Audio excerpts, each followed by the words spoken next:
Hello students, आज हमारा topic रहेगा लेटर राइटिंग। तो जो लेटर राइटिंग होते हैं, पहले हम ये बात करेंगे कि लेटर राइटिंग का फॉर्मेट क्या होता है। ठीक है। जो लेटर राइटिंग होते हैं उसमें हर लेटर का अपना एक ऑब्जेक्टिव होता है, और वो ऑब्जेक्टिव जो है वो डिपेंड करता है। जैसे अभी हमारा ऑब्जेक्टिव है कि किसी के बर्थडे पार्टी में जाना है, या हमारा ऑब्जेक्टिव है हमने किसी एडिटर को लेटर लिखना है। ठीक है। तो हमारे ऑब्जेक्टिव अलग अलग होते हैं लेटर राइट करने के।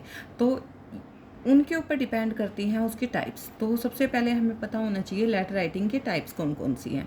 सबसे पहले है इनफॉर्मल लेटर और फिर है फॉर्मल लेटर। ये दो टाइप के हमारी लेटर राइटिंग होती हैं। इनफॉर्मल लेटर में आता है पर्सनल लेटर्स, और फॉर्मल लेटर में आते हैं प्रोफेशनल लेटर्स। ठीक है।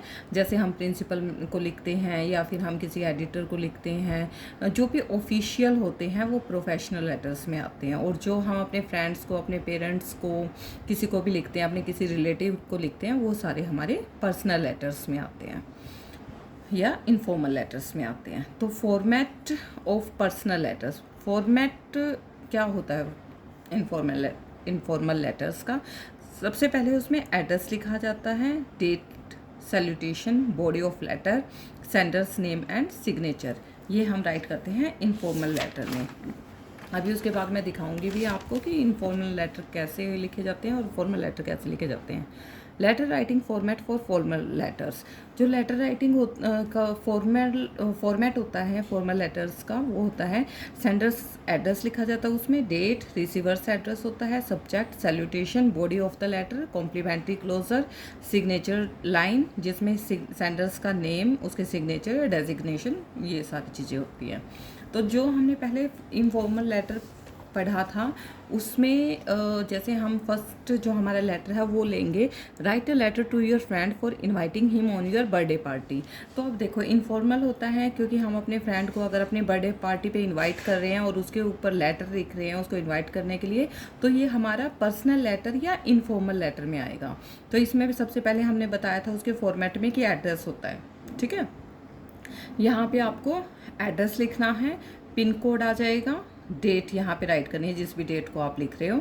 My dear friend, I am fine and hope same for you.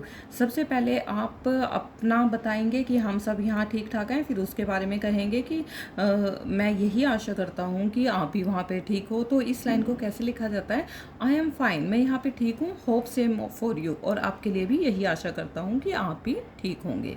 So as you know my birthday is on 30th May. अब आप ये तो जानते हैं कि जो मेरा बर्थडे है वो 30th मई को है। आने वाली कोई भी डेट हम डाल देंगे उसमें। So my parents are arranging a party on that day at 7 PM। तो ये बताना है, अब देखो उसने ये तो बता दिया उसका बर्थडे है, तो ये अब हम उसको इनवाइट कर रहे हैं, तो हम ये भी तो बताएंगे कि मेरे पेरेंट्स ने मेरे बर्थडे पे पार्टी ऑर्गेनाइज़ की है। कब की है, उस दिन की है जिस दिन मेरा बर्थडे है। कई बार ऐसे भी होता है अगर हमें बाई चांस कहीं पे जाना तो हम उस पार्टी को पहले भी कर देते हैं और 1-2 दिन बाद भी कर देते हैं। तो यहाँ पे ये भी डिस्क्राइब करना जरूरी है, ऑन दैट डे, और टाइमिंग भी बतानी जरूरी होती है, 7 PM।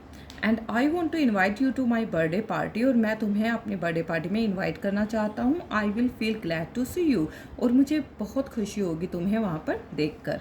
I am very excited for celebration with my friends, मैं बहुत ज़्यादा एक्साइटेड हूँ अपने बर्थडे पे अपने फ्रेंड्स के साथ सेलिब्रेट करके। I hope you will come, give my regards to your parents. अब पेरेंट्स के बारे में भी बात होनी चाहिए, ये नहीं है कि मैंने काम था मुझे जो वो मैंने तुझे बता दिया, अपने रिगार्ड्स भी देने होते हैं बड़ों को। ठीक है। यूर लविंगली, और फिर नेम राइट करके ये हमारा इनफॉर्मल लेटर हो जाएगा। ठीक है। अब ऐसे ही मैं इसी में आपको फॉर्मल लेटर के बारे में बता देती हूँ। तो थैंक यू।